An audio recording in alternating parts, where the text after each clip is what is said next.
Hey everybody, my name is Scott Steen. I am the lead handicapper over at winnersandwhiners.com. Winnersandwhiners.com is the world's #1 site for predictive sports analysis on every contest going on in America every single day.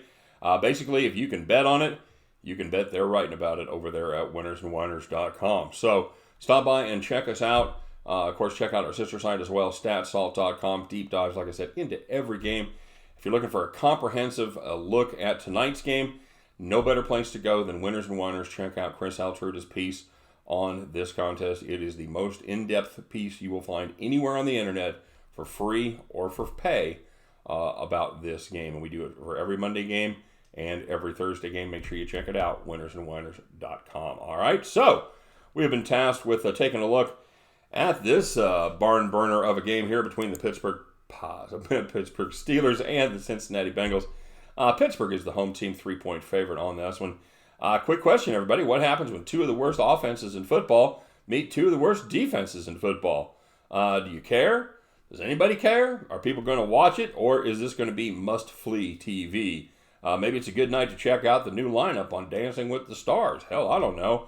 Andy Dalton, you look at his stats, you say, hey, Andy Dalton's third in the league in passing. Why?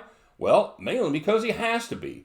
The Bengals are just dreadful at running the football, between Giovanni Bernard and Joe Mixon not having a great season.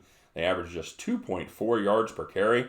How bad is that? Well, it is a full half a yard or about 20% worse than anyone else in the league.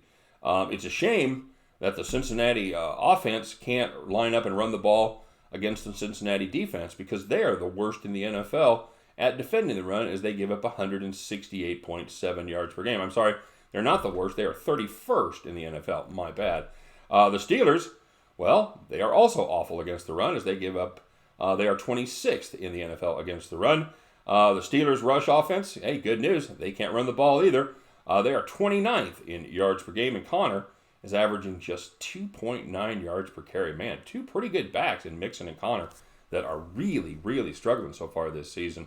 If we start with the premise that both defenses are very bad, then we have to look at which offense I have more faith in. I like Smith-Schuster, but I don't mind Boyd and Ross for the Bengals. Boyd is kind of the possession guy, and Ross will definitely stretch the field, as he's averaging more than 22 yards per carry.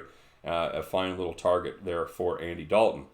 In spite of his slow start, I still like Joe Mixon better than I like James Conner. I think he's a more skillful back, and James Conner has been banged up, really for almost, probably the last 12 games of his career. He was banged up at the end of last season, and he's certainly been banged up so far this season. He's a fine back. He is no Le'Veon Bell. I'm sure he's heard that until he's sick of hearing it. He was a nice change of pace back. He is not, I will still say this, I still don't believe he is a featured back. I definitely like Andy Dalton more than I do Mason Rudolph. Andy Dalton's still going to tear your heart out with mistakes, but he can get the ball down the field and is still a good, prolific passer. For me, I can't back a Pittsburgh team that forced 5 turnovers last week and still found a way to lose, like the Steelers did against the Niners just last week. At worst, I think this camps out to about a coin flip game. That's the way the number sits, as they give the 3-point home field advantage. The Steelers are -3, so that basically makes it an even game.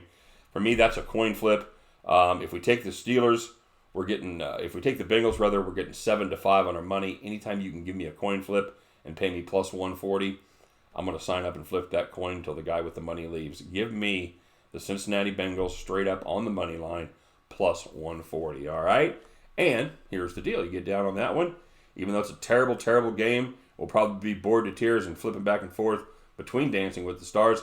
That money, it's green, it spends just like money you make on a primetime Super Bowl game, all right? So let's get down on the Bengals, plus 140.